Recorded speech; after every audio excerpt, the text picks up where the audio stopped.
And they decided that they were going to go from the period of grieving that they'd been in as a people to a period of development. And they said the purpose of grieving is to allow you to psychologically adjust to a trauma. And while you're in a period of grieving, a useful question is who you're going to blame for this. But if you want to move forward from that position, the only useful question is what are you going to do about it? And so if you're going to develop, and so they went through this process, they settled their treaties, they get no transfer payments at all, and they've invested their treaty monies into education, first of all. And they've educated a whole new generation of people. And those young people and some of the educated old people and experienced older people have created a situation where the entire Maori standard of living has been lifted incredibly. And they control all kinds of business things. As part of the Treaty of Waitangi, they were given something like 22% of the national quota for the fishery. They went into the market and bought up over 40 or 50% of the market, so they control the whole quota for the country. They have very sophisticated agricultural and forestry operations. They have some of the best tourism operations in New Zealand. If you ever go down there, you'll see lots of Maori stuff. And according to a 2006 study, way back then, if you took what the Maoris received in the various forms of transfers from the government, from welfare to whatever, versus what they're paying into the country in taxes, it was already in excess of $100 million. So the Maoris have done this. They've created all kinds of wealth. And they have a very sophisticated business society and population. Just one more example that I'll give before I wrap up is the Choctaws of Mississippi.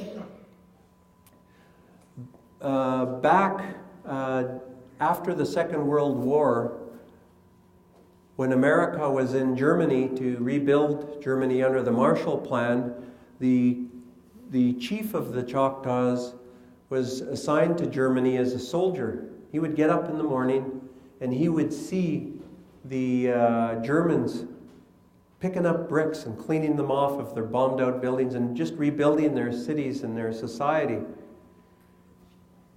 And the idea came to him, well, if they can do this here, why can't we do this in the U.S.? Even though he came from the poorest tribe in the poorest state with no resources.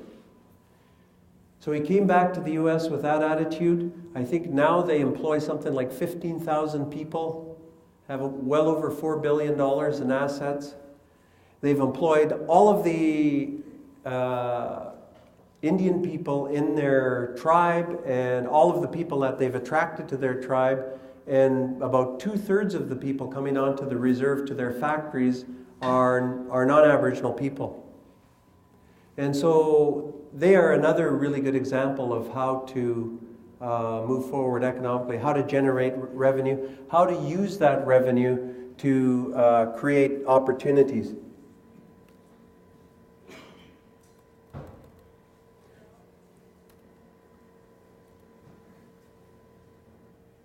So you can't see what I've written there, but in my book I tell the story of a businessman in Vancouver who came very close to being I think he was a controlling shareholder of Hudson's Bay Company. His name is Joe Siegel. He's now an old man.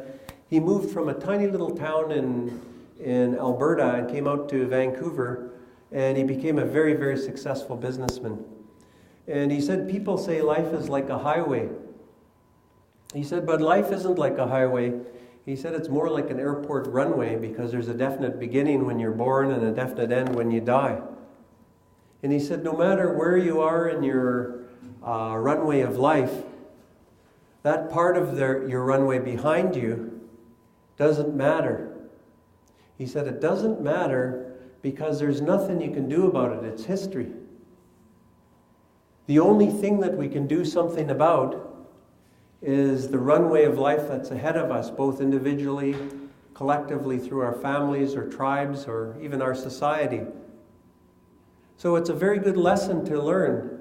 So we have to be forward-looking and thinking about what we're going to do about tomorrow and not worrying about what happened 100 years ago or yesterday. So on that note, I'd just like to teach you one word from my tribe.